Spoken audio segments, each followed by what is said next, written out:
On 28 September 2024, a furious man named Jonah Harrington ran up to a deputy and yelled at him in a manner that wasn't exactly warm and friendly.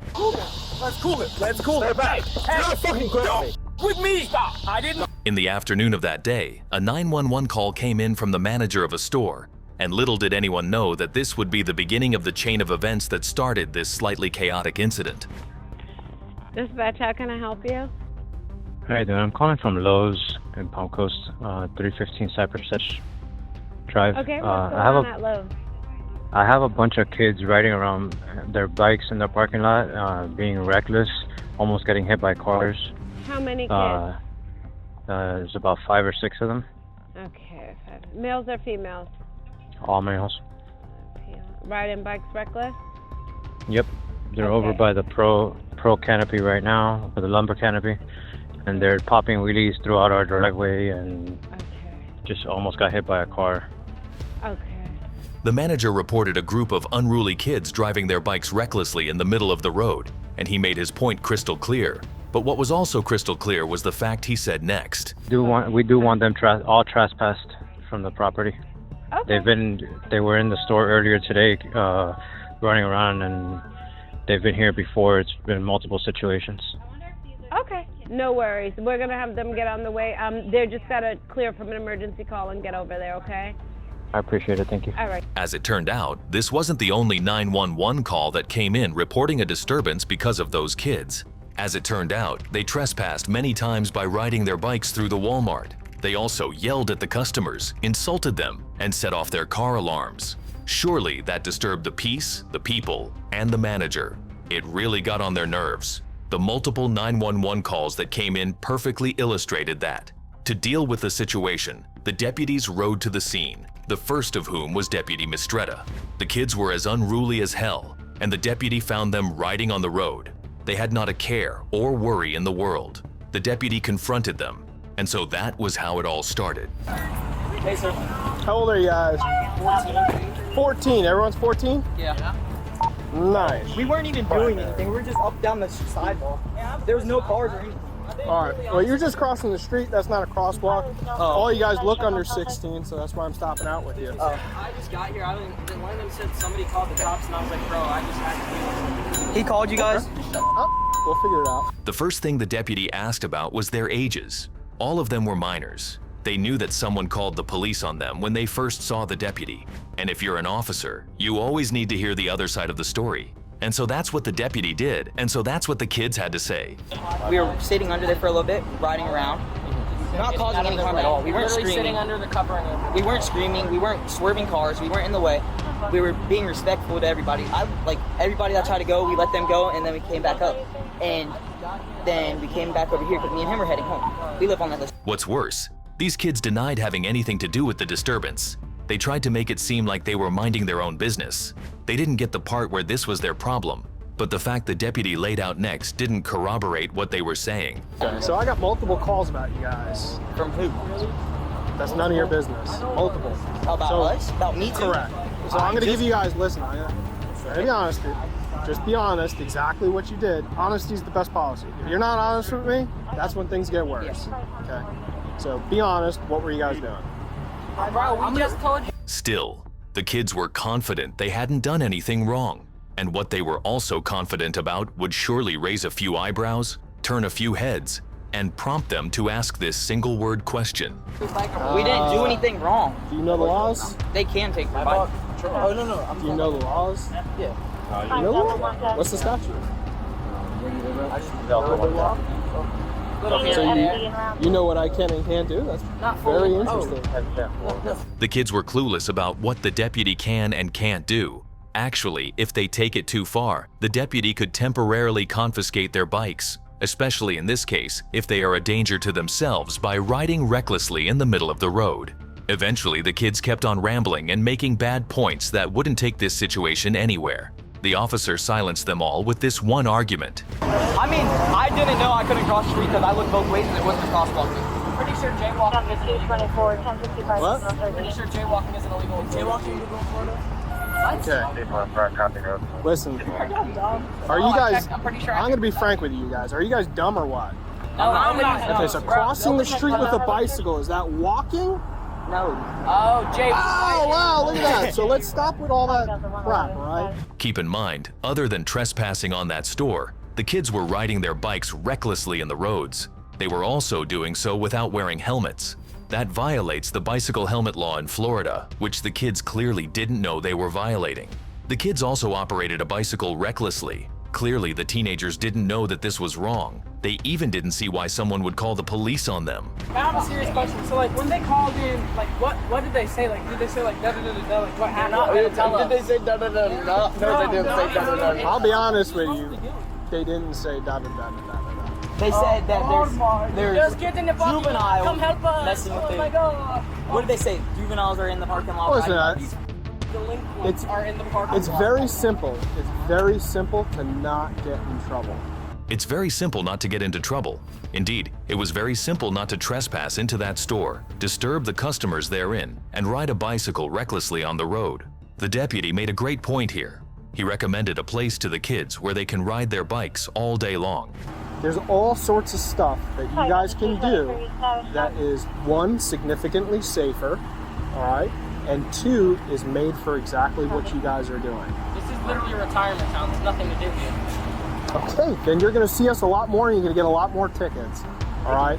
So I'm just being frank with you. I'm trying to give you some education so you could stay out of trouble. Not only did he give them a recommendation, but he also gave them an education. He gave a small lesson about decisions, choices, and controlling one's actions. Surely that's a lesson those bratty kids would remember for life. Look, these guys don't want to be in trouble. Listen. Cut the lip.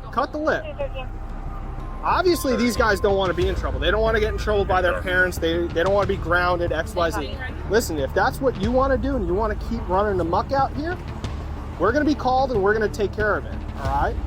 So it's up to you. I'm giving you advice on how not to get in trouble, okay? So listen. No. So you guys are young. You haven't seen it.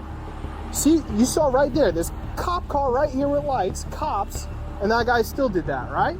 That's not my fault. No, listen. Okay, God gave you 2 ears and 1 mouth, so you should listen twice as more than you speak. Be quiet. So, listen, people fly around here everywhere. Okay, they're not prepared for kids to start riding across the street in hordes. All right? It doesn't make their action any better, but you know what? If they don't see you, you're gonna be dead on the street.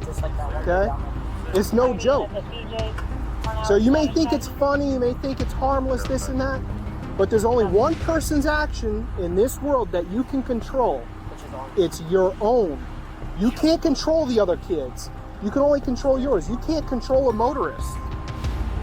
Okay? So that. Another thing to add there.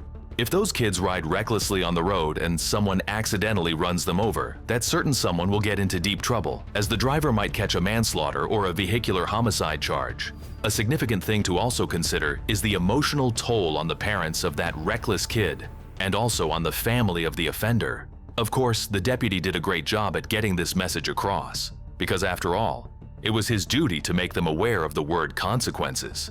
You guys are old enough now, all right, to know what you should and shouldn't be doing. If you're riding a bicycle, you should know what you're legally required to have on your bicycle or your person to ride around.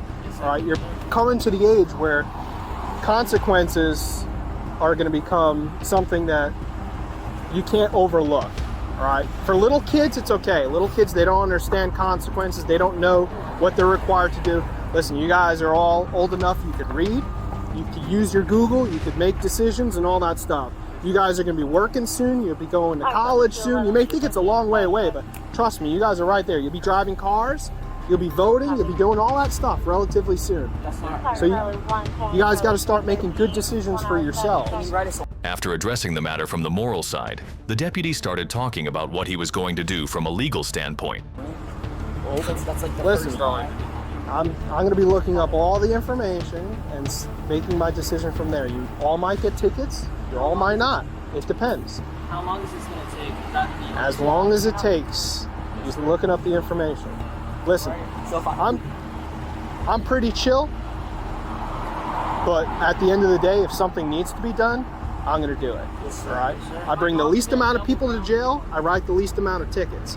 But if I have to bring somebody to jail or I have to write a ticket, I'm gonna do it, all right? So I take everything into account. So it's me contacting your parents, so don't worry about that.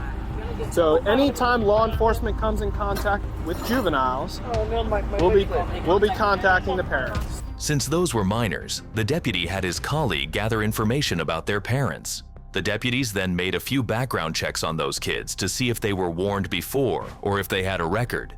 During this time, another deputy named Dorsey arrived and confronted the kids. That's how it went down. I know we've had some rough times in our patches. You always cause issues, you terrorize the community.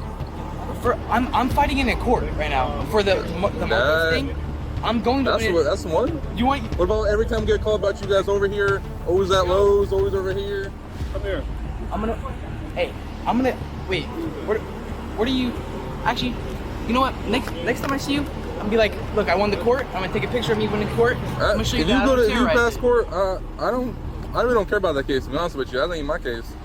I know, I got blamed. My issue is that we're getting calls about you guys every single day, whether it's you guys or your friends or whatever. Always causing issues, always calling you guys, always cursing at people, always going up in these stores, causing issues. Never helmets on your bikes. I've warned you guys umpteen times. As it then turned out, Deputy Dorsey recognized some of the kids. Since many 911 calls came in, Deputy Dorsey had dealt with some of them before. That explains why some of the kids were about to get into trouble and receive a citation, while a few others weren't. This would explain why this situation would become a bit more dramatic than it should have been. It all started when one of the kids said this. Why do you feel that you want to kill and shoot yourself? But I told you not to say that.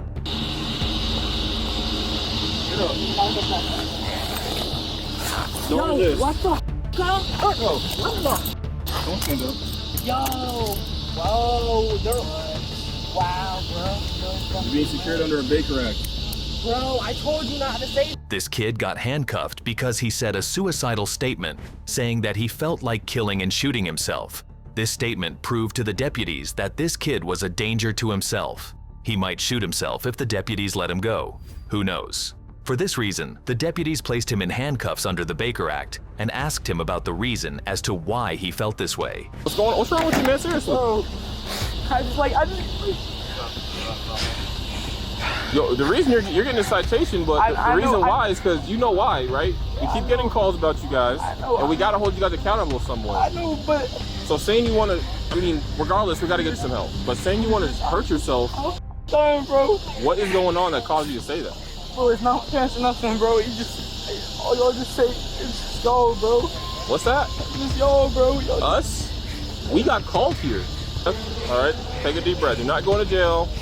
Are you on probation? Nah. You're not. I don't know if you are or not, but believing that you are not, you're not going back to jail right now. You're just sitting here as we write you your tickets, man. That's it. Nobody's gonna hurt you. We have to take you to a hospital now, but like, you're not in any trouble or anything.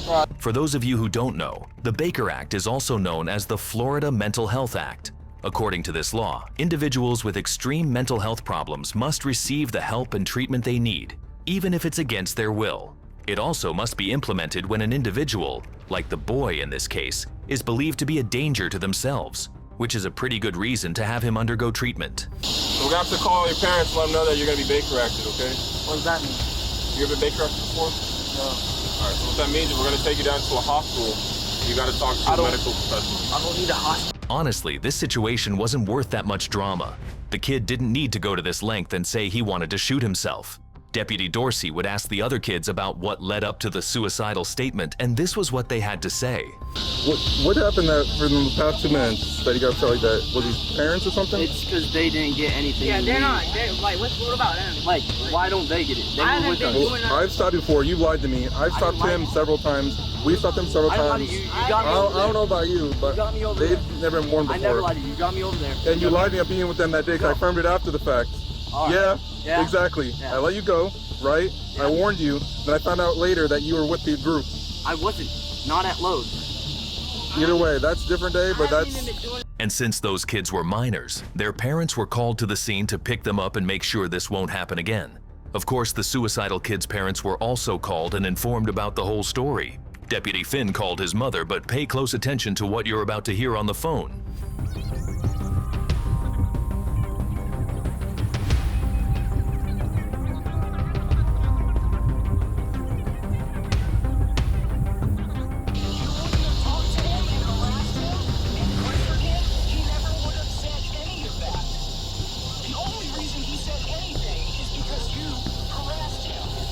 No one said anything to him at the time he said that, actually.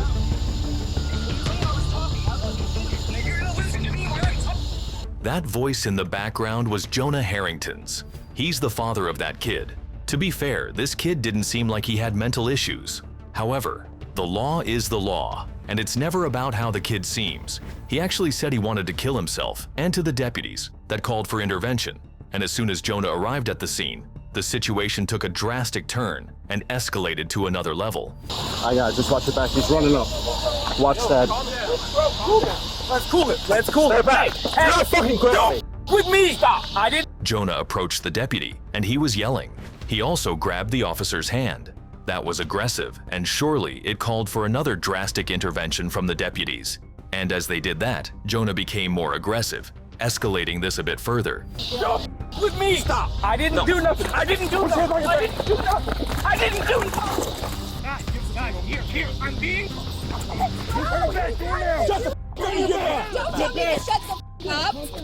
Seeing her husband getting tackled to the ground and getting handcuffed, Jonah's wife wasn't exactly pleased. She saw it as uncalled for, unjust, and unfair. But from what the officer was about to explain, you'll see that this is not quite the case. He's sitting outside the vehicle when we pull up. But running up and grabbing cops is not the way to go about it. Really? Because he grabbed my hand. Because you put your hand in his face. Yeah, I said get back, and he grabbed me. No, you pointed your finger at him.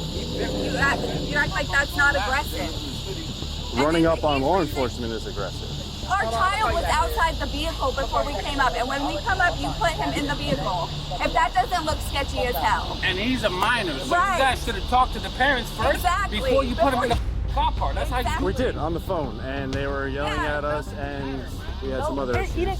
She wasn't happy about how this situation turned out for her husband and son because, after all, she came in with her husband, hoping to pick up their handcuffed son.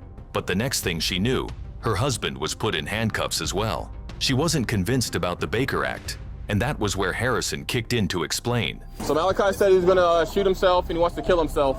So obviously we have a duty to act and we can't just let that slide. So he's being Baker acted. But how do you know he means that? You have. We can't deduce whether or not he means it. We have to make a good faith judgment.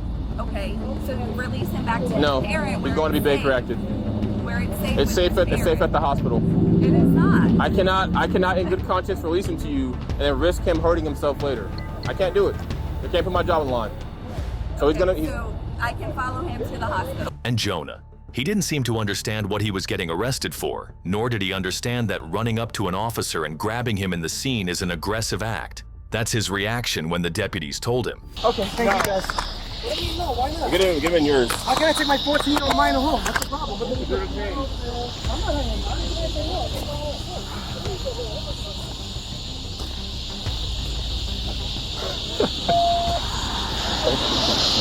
214 plug. Can you please give the keys to my wife?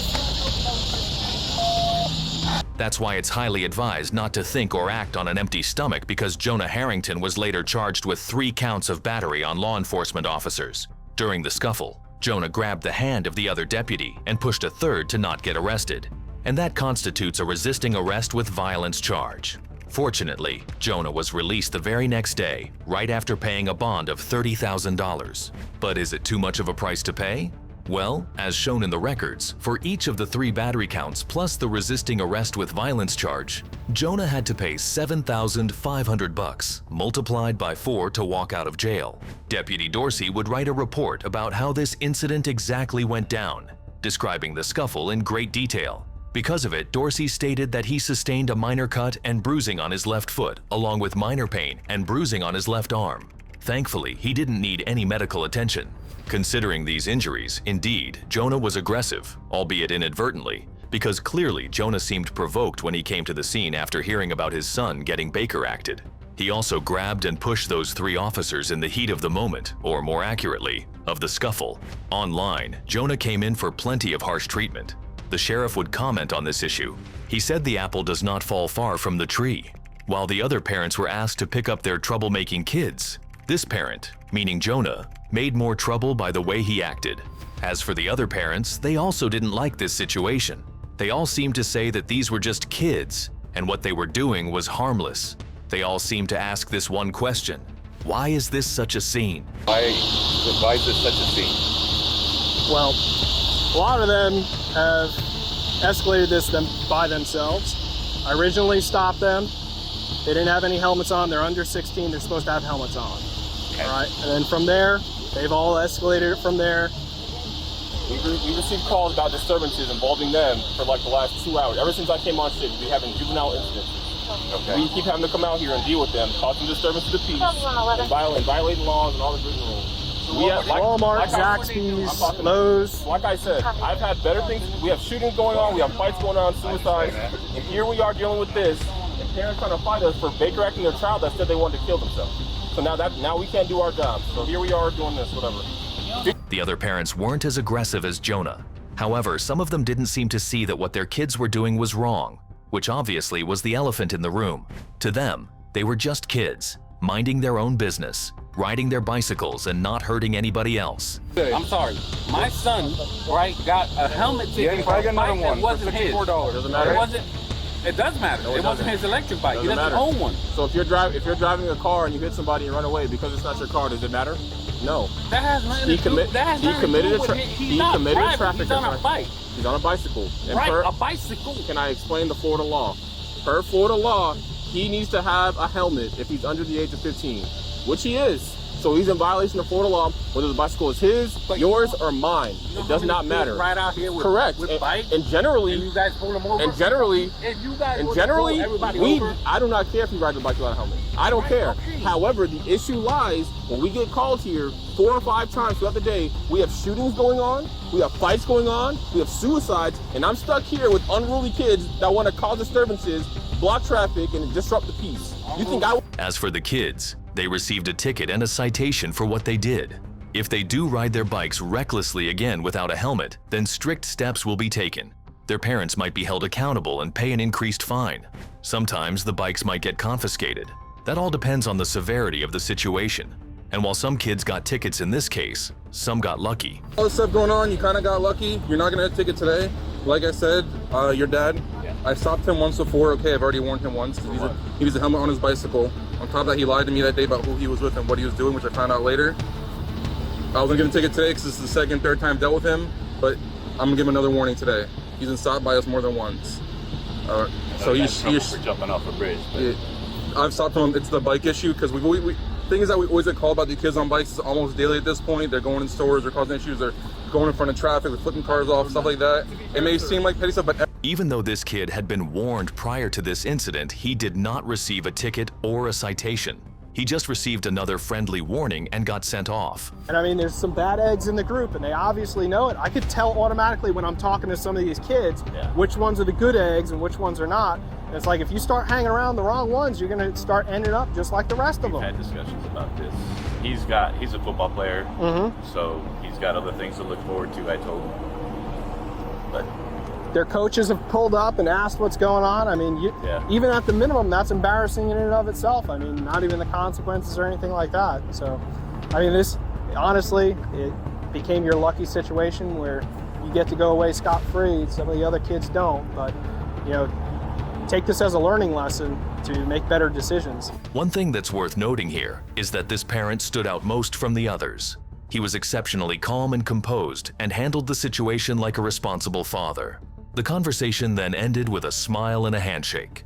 Everybody then went home, which was how the situation would have ended if Jonah had acted differently. By the end of the day, Deputy Dorsey gave Jonah's belongings to his wife, and as it turned out, that was what he had in his possession. ma'am, these are the keys. He had them on him, and his cigarettes and lighter. As it turned out, Jonah had a pack of cigarettes, a lighter, and his car keys. But that's beside the point. The point is, this incident could have been avoided. If looked at holistically, it started with a 911 call about an unruly bunch of kids. The deputies confronted them. A kid got emotional and said he wanted to kill himself instead of just staying calm and keeping his mouth shut. The kid got Baker acted, so his parents panicked and rushed to the scene. The father was livid and overreacted, leading up to the scuffle with the deputies. The father then got arrested, was slapped with 4 charges, and had to pay $30,000 to bail himself out. Frankly, it's easy not to get into this turmoil. That's why it's advisable to stay calm and composed in such situations. After all, cooler heads prevail. But is $30,000 too much a price to pay for charges coming from a provoked reaction?